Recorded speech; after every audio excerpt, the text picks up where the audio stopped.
अच्छा, आज का हमारा लेक्चर है जी डैम्प्ड ऑसिलेशन या डैम्प्ड मोशन। डैम्प्ड ऑसिलेशन या इसको डैम्प्ड मोशन भी कहते हैं। इस तरह एक और मोशन भी होती है और उस मोशन का नाम होता है अनडैम्प्ड। अनडैम्प्ड ऑसिलेशन और अनडैम्प्ड मोशन, दो किस्म की मोशन है। पहले हम इनको समझ रहे हैं। सबसे पहले चीज कि इस डैम्प का मतलब क्या है। डैम्प का मतलब होता है डिक्रीज होना, कम होना, लेस होना। किस चीज का कम होना? दो चीजों का कम होना। पहले नंबर पर एम्पलीट्यूड और दूसरे नंबर पर एनर्जी। जबकि अनडैम्प्ड का मतलब है कम ना होना, कमी उसमें ना आना। किस चीज में कमी ना आना? एम्पलीट्यूड और एनर्जी दोनों में कमी ना आना, यानी दोनों चीजें सेम रहना। अनडैम्प्ड का मतलब इसके अंदर हम ये देखेंगे। तो सबसे पहले चीज के डैम्पिंग का यहाँ क्या मीनिंग है।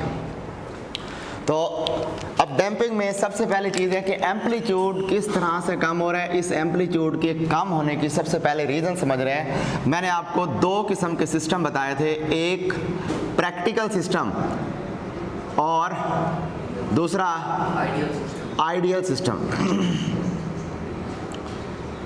और दूसरा था हमारे पास आइडियल सिस्टम। बताएं जी, प्रैक्टिकल सिस्टम और आइडियल सिस्टम में क्या डिफरेंस था जी? कोई बता सकता है? करार। तो प्रैक्टिकल सिस्टम में कोई रेजिस्टिव फोर्स होती है जी, और आइडियल सिस्टम में कोई नहीं होती। यानी प्रैक्टिकल सिस्टम में कोई ना कोई रेजिस्टिव फोर्स होती है। फॉर एग्जांपल, यहाँ रेजिस्टिव फोर्स कौन सी हो सकती है? हवा हो सकती है, या इसके अलावा फ्रिक्शन हो सकती है, या इसके अलावा ग्रेविटेशनल फोर्स हो सकती है।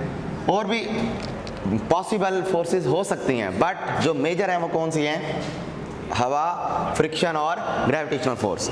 जबकि आइडियल सिस्टम जो सिर्फ हमारे माइंड में मुश्तमिल है, यानी माइंड में मौजूद है, हम इसको डेली लाइफ में ऑब्जर्व नहीं कर सकते। हम ये सोचते हैं माइंड में कि ऐसा सिस्टम कहीं एग्जिस्ट करता होगा। हम खुद से डेली लाइफ में इसको ऑब्जर्व कभी नहीं करते, क्योंकि कभी भी हाँ एक चीज़ हम एक स्पेसिफिक रूम में हवा ख़त्म कर सकते हैं, ठीक है, मान लिया, और हम फ्रिक्शन को ख़त्म नहीं कर सकते। 9th में पढ़ा था, मिनिमाइज हो सकती है, रिड्यूस हो सकती है, ख़त्म नहीं हो सकती, उसको एलिमिनेट नहीं कर सकते। तो मिनिमाइज या रिड्यूस किया जा सकता है, यानी ये ऑप्शन भी पॉसिबल नहीं हो सकता आइडियल सिस्टम का। और अगर ग्रेविटेशनल फोर्स की बात करें तो क्या आप ग्रेविटेशनल फोर्स को ख़त्म कर सकते हैं? नहीं हो सकती ख़त्म, क्योंकि डेली लाइफ में हम जिस ज़मीन के ऊपर रह रहे हैं, ज़मीन की ग्रेविटेशनल एक्सेलरेशन, ग्रेविटी मौजूद है। अच्छा, तो अब अनडैम्प्ड और डैम्प्ड ऑसिलेशन में अगर डिफरेंस देखा जाए तो डैम्प्ड ऑसिलेशन प्रैक्टिकल सिस्टम में मौजूद होती है, यानी जहां कोई ना कोई रेजिस्टिव फोर्स मौजूद होगी। और अनडैम्प्ड तब होती है जहां कोई आइडियल सिस्टम होगा, यानी वहां रेजिस्टिव फोर्सेस कोई मौजूद नहीं होगी। अब इस सूरत में होता क्या है? इस सूरत में ये होता है कि फ़र्ज़ करें कि मैंने पेंडुलम ले लिया, ये मेरे पास एक पेंडुलम है और इस पेंडुलम को मैंने मेन पोजीशन पर ठहराया हुआ है। अब इस पर कितनी फोर्सेज एक्ट कर रही हैं? ये प्रैक्टिकल सिस्टम है, जिसमें अगर ये इस तरफ जाएगा तो हवा भी इस पर एक्ट कर रही होगी और इस पर ग्रेविटेशनल फोर्स भी एक्ट कर रही होगी, और दूसरा इसको फ्रिक्शन भी अपोज कर सकती है। फ्रिक्शन कहाँ हो सकती है? फ्रिक्शन ये देखें, जहाँ से ये मूव कर रहे हैं ना, मूव करने के दौरान ये जिस हुक के साथ अटैच है, इस जगह पर फ्रिक्शनल फोर्स एग्जिस्ट कर सकती है। ये डेली लाइफ में ये तीन फोर्सेज इस पर अमल कर रही हैं, और इसकी वजह से इसमें टेंशन भी प्रोड्यूस हो सकती है। अब जब ये यहाँ से मूव करेगा, मूव करते हुए हवा इसको अपोज करने की कोशिश करेगी। सपोज ये अपनी इस एक्सट्रीम पोजीशन तक आ गया, हम इसको लेके आ गए, जो ही छोड़ेंगे रीस्टोरिंग फोर्स की वजह से जब ये इधर जाने लगेगा तो तीन फोर्सेस एट अ टाइम लग रही होंगी। कौन कौन सी? हवा, उसके बाद ग्रेविटेशनल फोर्स, और ऊपर फ्रिक्शन भी हो रही होगी। और फिर जब ये यहाँ से इस एक्सट्रीम तक पहुँचेगा तो ये उस फाइनल एक्सट्रीम तक नहीं पहुँच सकेगा, बल्कि उससे थोड़ा सा नीचे, यानी उस एक्सट्रीम वाली पोजीशन से थोड़ा सा नीचे, फिर फर्दर वापस जब आएगा रिस्टोरिंग फोर्स की वजह से, तो ये दोबारा यहाँ इस लेवल तक नहीं आएगा बल्कि उससे थोड़ा सा नीचे, यूँ करते करते ये नीचे रुक गया। अब यहाँ आपने क्या ऑब्जर्व किया कि पहले देखें एम्पलीट्यूड ज़्यादा था, फिर एम्पलीट्यूड कम, फिर एम्पलीट्यूड कम, फिर एम्पलीट्यूड कम, कम होते होते एट द एंड क्या हुआ?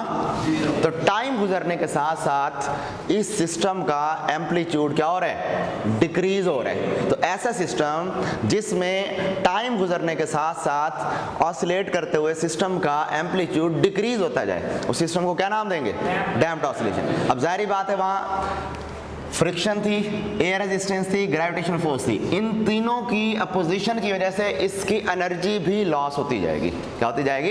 एनर्जी भी इस सिस्टम की लॉस होती जाएगी। तो अब अगर हम इसकी ग्राफिकल रिप्रेजेंटेशन करना चाहें तो ग्राफिकल रिप्रेजेंटेशन कुछ यूँ हो सकती है। सपोज ये हमारे पास जो वाई एक्सिस है इसको मैं डिस्प्लेसमेंट एक्सिस या एम्पलीट्यूड एक्सिस बना देता हूँ। डिस्प्लेसमेंट एक्सिस या इसका दूसरा नाम क्या रख देते हैं जी? Amplitude axis. ये हमारी मेन पोजीशन जिसको 0 से रिप्रेजेंट कर रहा हूं, और इस मेन पोजीशन से ऊपर की तरफ यहाँ जाएं तो ये है पॉजिटिव एक्सट्रीम पोजीशन या एक साइड वाली एक्सट्रीम पोजीशन। नीचे की तरफ आएँ तो नेगेटिव एक्सट्रीम भी कह सकते हैं या सिंपली एक्सट्रीम पोजीशन भी कह सकते हैं, पॉजिटिव नेगेटिव कहने की बजाय। और ये हमारे पास क्या होगी? Main position. और जबकि इस तरफ एक्स एक्सिस की तरफ हमारे पास क्या मौजूद है? टाइम, जो कि सेकंड में गुजर रहे हैं। अब आप पढ़ चुके हैं कि जैसे जैसे हम उसको पेंडुलम को एक एक्सट्रीम की तरफ ले गए, शुरू में एक्सट्रीम की तरफ एक पेंडुलम चला गया, मेन पोजीशन से मैं उसको एक्सट्रीम की तरफ ले गया। वक्त गुजरने के साथ साथ, चूंकि वक्त भी गुजर रहा है, तो मैं ग्राफ को सीधा लेके जाने के बजाय इधर लेके जाऊंगा, क्योंकि टाइम भी गुजर रहा है और वो एक्सट्रीम पोजीशन की तरफ भी जा रहा है। जी किसमें? पेंडुलम में फ्रिक्शन यहाँ नहीं, टेंशन होगी रस्सी में, फ्रिक्शन होगी यहाँ ये जिस हुक के साथ अटैच है। आपने अक्सर देखा होगा कि जब किसी झूले पे आप झूला लगा हो उसको आप यूँ इस तरह वाइब्रेट कराते हैं, सिंपल हार्मोनिक मोशन, तो आपको वहाँ आवाज़ आ रही होती है। वो आवाज़ एक्चुअली इस रस्सी की और वो जिस हुक के साथ अटैच है उन दोनों की आपस में आवाज़ आ रही थी, उसी आवाज़ का नाम, वो फ्रिक्शन की वजह से आवाज़ होती है, उसकी बात कर रहा हूँ। टेंशन अलग होगी, फ्रिक्शन यहाँ अलग होगी, इस जिस हुक के साथ ये अटैच होगा। बहरहाल उसके बाद जब ये वापस आएगा, वापस आते हुए ये मेन पोजीशन की तरफ पहुंचेगा। ठीक हो गया? फिर उसके बाद फर्दर क्या होगा? इसको आसानी खातिर यूँ बना लेते हैं, चूँकि ये तो अब हमें पता लग चुका है कि एम्पलीट्यूड डिक्रीज होता जाएगा, तो मैं इसको ज़रा यूँ डॉटेड लाइन से रिप्रेजेंट कर देता हूँ ताकि ये डायग्राम हम क्लियर बना सकें। तो अब ये दूसरी साइड जब जाएगा, दूसरी साइड ये उतने ही एम्पलीट्यूड तक नहीं जाएगा बल्कि उससे थोड़ा कम एम्पलीट्यूड तक जाएगा, फिर वापस आ जाएगा मेन की तरफ, ये वापस मेन की तरफ, फिर उसके बाद मेन से दोबारा दूसरी एक्सट्रीम की तरफ गए, बट दूसरी साइड वाली एक्सट्रीम पहले वाली की निस्बत थोड़ा कम होगी, फिर वापस मेन की तरफ, फिर मेन से इधर एक्सट्रीम, बट ये वाली एक्सट्रीम पहले की निस्बत थोड़ा छोटी होगी। इस तरह यूँ करते करते आप देखेंगे कि इसका एम्पलीट्यूड कम होते होते एट द एंड क्या हो जाएगा? 0 हो जाएगा। यूँ टाइम के साथ सिंपल हार्मोनिक मोशन परफॉर्म करते हुए बॉडी का जो एम्पलीट्यूड है वो क्या हो रहा है? कम हो रहा है, डिक्रीज हो रहा है। तो ऐसी मोशन जिसमें सिंपल हार्मोनिक मोशन परफॉर्म करते हुए बॉडी का एम्पलीट्यूड और एनर्जी डिक्रीज हो या लॉस हो, उसको क्या नाम दिया जाएगा? डैम्प्ड ऑसिलेशन का नाम दिया जाएगा। उसके बाद नेक्स्ट है हमारे पास अनडैम्प्ड ऑसिलेशन। अब अनडैम्प्ड ऑसिलेशन के में ये सारी फोर्सेस खत्म, ये ग्रेविटेशनल फोर्स खत्म, एयर नहीं होगी, टेंशन नहीं होगी, और उसके में क्या कहते हैं इसको, फ्रिक्शनल फोर्स भी नहीं होगी। अब जब ये तमाम फोर्सेस नहीं है, इसका मतलब ये एक ऐसा सिस्टम है जिसको बस एक मरतबा आप ऐसे हल्का सा टच करेंगे, फोर्स लगाएंगे, ये या लेके एक तरफ एक्सट्रीम पोजीशन तक जब लेके गए तो इसने हमेशा लाइफ टाइम, पूरी ज़िंदगी इसने उसी जगह पर ऑसिलेट करते रहना है, और जितने एम्पलीट्यूड शुरू में था एंड तक एम्पलीट्यूड उसका सेम रहना है, उसमें डिक्रीज नहीं आना। क्यों? क्योंकि यहाँ सारी फोर्सेस खत्म हो गई हैं। तो अब अगर इसकी ग्राफिकल रिप्रेजेंटेशन करना चाहें वो कैसी होगी? ये हमारे पास डिस्प्लेसमेंट एक्सिस आ गया और ये हमारे पास एक्स एक्सिस आ गया, ठीक है। एक्स एक्सिस और डिस्प्लेसमेंट एक्सिस के अकॉर्डिंग ये हमारे पास एक साइड वाली एक्सट्रीम पोजीशन, ये दूसरी साइड वाली एक्सट्रीम पोजीशन, ये हमारे पास मेन पोजीशन, इस साइड पर हमारे पास आ जाएगा जी टाइम। अब इसको चूंकि हम देख रहे हैं कि एम्पलीट्यूड में कोई कमी नहीं आएगी तो इसकी मैं लाइन से यूं रिप्रेजेंट कर देता हूं। अब ये लाइन किस चीज़ की रिप्रेजेंटेशन होगी कि अब फर्ज करें पेंडुलम एक तरफ जब जाएगा एक्सट्रीम की तरफ, वापस आएगा मेन की तरफ, फिर अगली एक्सट्रीम की तरफ, फिर मेन की तरफ, फिर अगली एक्सट्रीम, फिर उसके बाद मेन, फिर उस दूसरी जानिब एक्सट्रीम, फिर मेन, फिर उसके बाद एक्सट्रीम। इस तरह ऑनवर्ड जितना मर्जी टाइम गुजरता जाएगा इसका जो ग्राफ है ना वो कांस्टेंट एम्पलीट्यूड रखेगा। अंडरस्टूड है कि यहाँ एनर्जी लॉस भी नहीं होगा। तो हम क्या कहेंगे? हम ये कहेंगे कि इस सिस्टम के अंदर एम्पलीट्यूड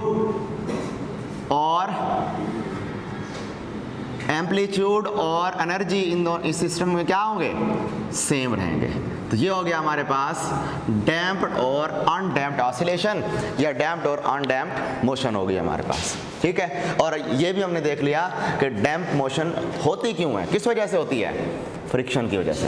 फ्रिक्शन की वजह से एनर्जी लॉस हो रही है और साथ साथ एम्पलीट्यूड का भी लॉस हो रहा है। तो ये शॉर्ट क्वेश्चन और एक एमसीक्यू आती है कि damping is in simple harmonic motion is due to, तो नीचे 4 ऑप्शन दिए गए होते हैं, टिक किस पे करना होगा? फ्रिक्शन पे, कि फ्रिक्शन की वजह से ही इसमें डैम्पिंग हो रही है यानी कमी आ रही है। अच्छा, इसके अलावा अब नेक्स्ट है कि डैम्प्ड ऑसिलेशन डेली लाइफ में कहाँ हम ऑब्जर्व करते हैं? हमारी जो गाड़ियाँ हैं, पहले सिंपल एग्जांपल लेते हैं डेली लाइफ में। आप अगर साइकिल की बात करें, साइकिल आप डेली लाइफ में जो साइकिल पे बैठते हैं, अब नॉर्मली आपने देखा होगा कि आप लोग साइकिल पे बैठे हैं, एक बंदा गद्दी पे बैठा है और 2 बच्चे, एक आगे और एक पीछे। जो सीट पर बैठा हुआ है वो आसानी से जंप्स के ऊपर से जाएगा। और अमूमन हम डेली लाइफ में अपने रियल लाइफ में ये अपने दोस्तों के साथ करते भी हैं, जब जंप आएगा वहाँ से भगा के जाएंगे और पीछे वाले लोग क्या करेंगे? शोर मचाएंगे या मारना शुरू करेंगे। होते हैं ना ऐसा? क्यों? उसकी बेसिक रीज़न ये है कि जो सीट है, सीट के नीचे स्प्रिंग लगाए हुए हैं और स्प्रिंग किसका रोल प्ले कर रहा है? ऑसिलेशन का, यानी उसमें ऑसिलेशन हो रही है। बट रियल सिस्टम है तो रियल सिस्टम की वजह से उसकी ऑसिलेशन डिक्रीज होते होते आप रुक जाते हैं। इन केस मैं वहाँ ऐसे सिस्टम बना दूं जहाँ ये तीनों फोर्सेस नहीं है, जंप भी आ गया है, आप उस पर बैठे हैं, क्या होगा? आप लाइफ टाइम सीट के ऊपर यूं करते रहेंगे। समझ आ गई? तो इसलिए रियल लाइफ में ये एग्जिस्ट नहीं करता, रियल लाइफ में ये एग्जिस्ट करता है। और इसका बेनिफिट भी आपने देख लिया कि इससे हमने क्या कर लिया, वो शॉक जो हमें जंप के दौरान लगा था उसको हमने एब्जॉर्ब करा लिया। तो इसके रियल लाइफ एप्लीकेशन है कि डैम्पिंग कहाँ इस्तेमाल होगी? Shock absorber, shock absorber of car भी लिख सकते हैं, मोटर बाइक भी लिख सकते हैं, ऑटोमोबाइल भी लिख सकते हैं, कुछ भी लिख सकते हैं। उनके जो शॉक अब्जॉर्बर हैं उनके अंदर, जैसे बाइक के जो शॉकें हैं उन वो एक्चुअली क्या हैं? वो डैम्पिंग का काम कर रही हैं। अब अगला सवाल ये आता है कि ये शॉक अब्जॉर्बर कैसे काम करते हैं? आपकी बुक में इसकी इतनी ज़्यादा डिटेल तो नहीं है, लेकिन थोड़ी सी ऐसी एक्सप्लेनेशन दी गई है, तो हम इसकी जो स्मॉल सी एक्सप्लेनेशन है वो कर लेते हैं। इसके अंदर सबसे पहली चीज़ है, ये हमारे पास एक इस तरह के स्ट्रक्चर है। इस स्ट्रक्चर में जो ऊपर वाला पोर्शन है वो अटैच होता है सीट्स के साथ और नीचे वाला जो पोर्शन है लोअर पार्ट वो अटैच होता है एक्सल के साथ और एक्सल नीचे अटैच होता है टायर्स के साथ, ठीक है, व्हील्स के साथ। तो ऊपर वाला पोर्शन यहाँ ये जो मौजूद है ये अपर पोर्शन अटैच होगा किसके साथ जी? सीट्स के साथ। और जो लोअर पोर्शन होगा वो अटैच होगा एक्सल के साथ, या फिर एक्सल नीचे अटैच होगा किसके साथ? ये आ गया हमारे पास। अपर पोर्शन किसके साथ अटैच है? सीट्स, यानी जहाँ बैठेंगे। अब मैं कोई एक इसका शॉक अब्जॉर्बर बना रहा हूँ, अगर एक गाड़ी की मिसाल लूँ उसमें 4 या उससे ज़्यादा शॉक अब्जॉर्बर हो सकते हैं।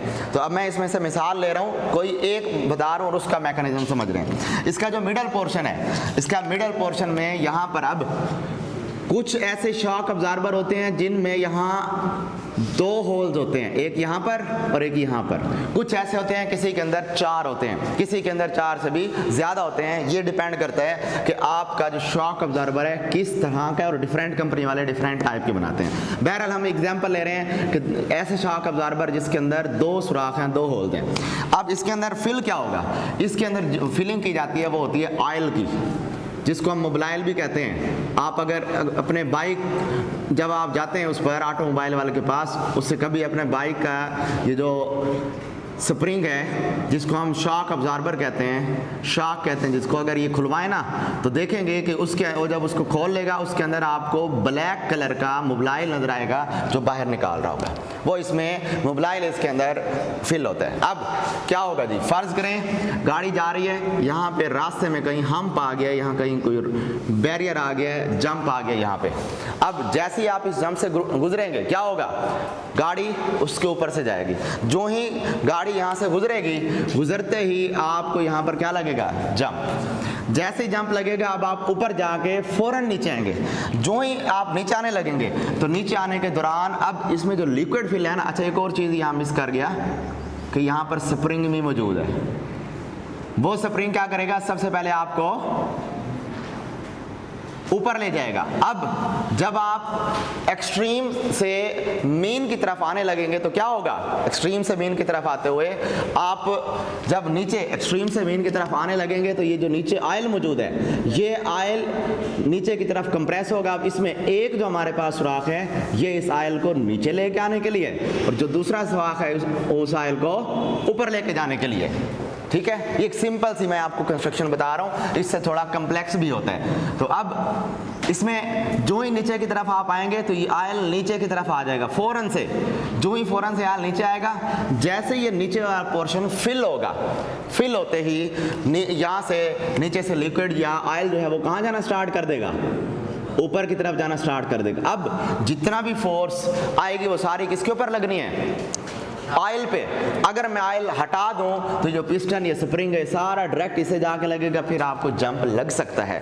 लेकिन यहाँ चूंकि दरमियान में हमने ऑयल रख दिया है, अब जितनी भी फोर्स होगी वो सारी की सारी किस में शिफ्ट होगी, ऑयल में शिफ्ट होगी। और उस ऑयल की वजह से वो जो शॉक है वो इसी ऑयल में ही in the form of energy क्या हो जाएगा, स्टोर हो जाएगा। और यानी वहाँ से जब ये नीचे आया मैकेनिकल एनर्जी इस ऑयल के अंदर स्टोर हो गई, और वही एनर्जी, उसी एनर्जी की वजह से जो लिक्विड है वो ऊपर जाना स्टार्ट कर देगा। और इस तरह इसकी जो एक्चुअल ऑसिलेशन थी, इस तरह बार बार ऑसिलेशन करवाना, वो ऑसिलेशन क्या हो गई, खत्म। अब मुझे ये बताएं, सवाल है, हाँ जी ये फहद, आप बताएं कि इस केस में रेजिस्टिव फोर्स का रोल किसने प्ले किया है, रेजिस्टिव फोर्स का रोल यहां किसने प्ले किया है? नहीं, स्प्रिंग को कौन रोक रहा है यहां पे? रेजिस्टिव फोर्स किसकी है इस केस के अंदर? ऑयल की है। ऑयल यहां रेजिस्टिव फोर्स का रोल प्ले कर रहा है सबसे पहले नंबर पे, यानी ज्यादा जो मेजर रोल है यहाँ किसका है, ऑयल का है। और यही ऑयल ही स्प्रिंग के रास्ते में क्या कर रहा है, रुकावट पैदा कर रहे हैं, रेजिस्टिव फोर्स जनरेट कर रहे हैं। बहरहाल अब नेक्स्ट चलते हैं, हमारे पास नेक्स्ट हमारा आर्टिकल है कि वेव। ये हमारा इस चैप्टर का पहला पोर्शन कंप्लीट हो गया। अब हम चल रहे हैं वेव की तरफ कि वेव क्या होती है। अगर वेव की डेफिनेशन पढ़ें तो वेव की डेफिनेशन सिंपल क्या हो सकती है, any disturbance in a medium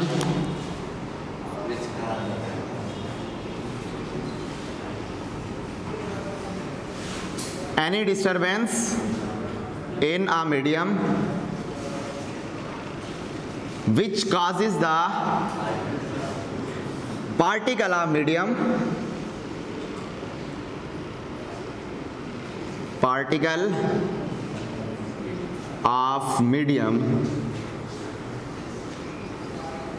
to undergo या टू परफॉर्म वाइब्रेटरी मोशन या सिंपल हार्मोनिक मोशन,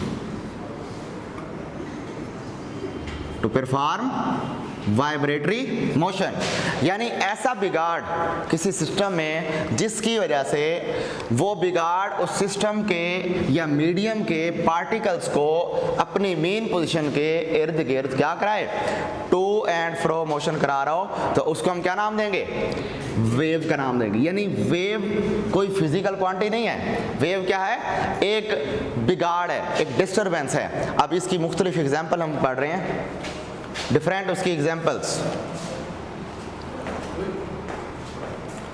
इसकी अब डिफरेंट एग्जाम्पल्स हैं हमारे पास, वेव की डिफरेंट एग्जाम्पल्स। सबसे पहली एक्टिविटी हमारी बुक में परफॉर्म की गई है, अगर हम एक टब बनाएं और उस टब के अंदर पानी डाल लें और पानी डाल के हम उस पर एक पेंसिल के जरिए डिपिंग करना स्टार्ट कर दें। सपोज मैं एक टब बना रहा हूं, ये मैंने एक वाटर टब बना लिया, इसके अंदर मैंने पानी भर लिया, ये वाटर टब हो गया और इसके अंदर हमने अभी वाटर फिल कर लेना है। ये टब के अंदर ये सारा, यूँ समझ लें कि ये सारा पानी भरा हुआ है हमने। अब आपने क्या करना है, ये देखना है कि यहाँ मीडियम क्या चीज़ है, बताएं, पानी। यहाँ जिस मीडियम के पार्टिकल्स ने टू एंड फ्रो मोशन करनी है या वाइब्रेटरी मोशन करनी है, वो मीडियम क्या है, पानी है। तो हमने यहाँ वो मीडियम ले लिया। अब उसके बाद अब हमने क्या करनी है, यहाँ डिस्टरबेंस पैदा करनी है। एक ले लेते हैं हम पेंसिल, वर्टिकली उसके अंदर डिप करते हैं। जो ही वर्टिकली एक मरतबा डिप करेंगे क्या होगा, यहाँ से एक सर्कुलर वेव पैदा होगी। आप इसको ऊपर ले जाएं, दोबारा डिप करें, ये वाली जो वेव है ये आगे शिफ्ट हो जाएगी और पहले जो वेव बनेगी वो इसकी जगह ले लेगी। तो अब यहाँ पर जब सेकंड टाइम हम डिप करेंगे, सेकंड टाइम डिप करने के बाद ये वाली वेव जो पहले पैदा हुई थी वो आगे शिफ्ट हो गई और उसी जगह पर दूसरी वेव पैदा हो गई। थर्ड टाइम डिप करेंगे तो पहले वाली वेव आगे शिफ्ट हो गई और इसी तरह दूसरे वाली वेव ये आगे शिफ्ट होगी और यहाँ पहले वाली जगह पर तीसरी वेव पैदा होगी। सिमिलरली नेक्स्ट जैसे आप करते जाएंगे तो इस तरह आप देखेंगे कि आगे आगे वही वेव होगी जो सबसे पहले पैदा हुई थी। यूँ इसके अंदर आप क्या ऑब्जर्व कर रहे हैं कि जैसे जैसे आप डिस्टरबेंस पैदा करते जा रहे हैं उस डिस्टरबेंस की वजह से इसके अंदर वेव जनरेट हो रही है। बात समझ आई? अब हमें यहाँ ये चेक करना है कि इसमें particle to and fro move करता है या नहीं करता। अब हम पानी के पार्टिकल को देख तो नहीं सकते, उसके लिए क्या करेंगे, हम अपने तौर पर इसके ऊपर एक लकड़ी का ब्लॉक या बॉक्स या कॉर्क रख देंगे। लिखा गया बुक में कि इसमें वुडन कार्क रख दें। अब वुडन कार्क जो ही रखेंगे, अब मैं आपको बता चुका हूँ कि जो वेव है ना वो कैसी शेप में होती है, इस तरह की शेप में, ये इस तरह की शेप। अब ये हम आगे भी चल के वैसे मजीद पढ़ेंगे कि वेव के दो पोर्शन होते हैं, एक हमारे पास ऊपर वाला क्रस्ट और नीचे वाला ट्रफ। इसको आगे हम डिटेल में जरा जाके पढ़ेंगे। फिलहाल ये देखें कि जिस वक्त क्रस्ट वाला पोर्शन आएगा तो क्रस्ट वाला पोर्शन आते ही आप ये ऑब्जर्व करेंगे कि जैसे ही क्रस्ट वाला पोर्शन आया यहाँ वेव का, तो ये कॉर्क नीचे शिफ्ट हो जाएगा और जो ही ट्रफ वाला पोर्शन आएगा तो ये कार कहाँ चला जाएगा, ऊपर। यानी वेव आगे जा रही होगी और उसके बाद जब क्रस्ट वाला पोर्शन आएगा ये कार्क ऊपर, जब ट्रफ वाला पोर्शन आएगा कार्क नीचे। तो ये जो पार्टिकल यानी ये जो ऑब्जेक्ट है ये ऊपर और नीचे क्या कर रहा होगा, टू एंड फ्रो मोशन कर रहा होगा। यही हमारी डेफिनेशन है कि हम यहाँ से डिस्टर्बेंस पैदा कर रहे हैं मीडियम में, और डिस्टर्बेंस की वजह से ये पार्टिकल मीडियम के जो है ना वो अपनी जगह पर क्या कर रहे हैं, टू एंड फ्रो मोशन कर रहे हैं। यहाँ से ये बात वाज़ेह हो जाती है कि हम जो डिस्टर्बेंस पैदा कर रहे हैं उसके रिस्पांस में वेव पैदा हो रही है। अगर वेव पैदा ना होती और वेव का ये मैकेनिज्म ना होता तो कभी भी ये जो कार्क बना हुआ है लकड़ी का ये कभी भी ऊपर नीचे मूव ना करता। अब अगर मैं आपसे यहाँ सवाल करूँ, what is the net displacement of this cork, इस कार्क का नेट डिस्प्लेसमेंट क्या होगा, बता सकता है कोई? जी जी, what is the net displacement of this cork? कल बताया था मैंने कि सिंपल हार्मोनिक मोशन में नेट डिस्टेंस और नेट डिस्प्लेसमेंट क्या होता है। तो यहाँ मुझे बताएं कि यहाँ नेट डिस्प्लेसमेंट की बात कर रहा हूँ, जीरो होगा। कैसे? देखें, एक मरतबा कार ऊपर गया तो उसने फर्ज करें 2 metre positive 2 metre displacement cover किया, जब वापस आया -2, फिर दूसरी साइड गया +2, फिर वापस आया -2, यूं इसका जो नेट डिस्प्लेसमेंट हो जाएगा वो क्या होगा? 0। तो ये MCQ लिखी गई होगी, उसमें अंडरलाइन कर लें कि इसमें टब और वाले सिस्टम के अंदर जो कॉर्क हमने बनाया हुआ है, इस कार का जो नेट डिस्प्लेसमेंट है वो क्या होगा? 0 के बराबर होगा। तो अब कल हम इस वेव की दूसरी एक्टिविटी भी परफॉर्म करेंगे और उसके आगे फिर हम इसकी कैटेगरीज और टाइप्स को भी डिस्कस करेंगे।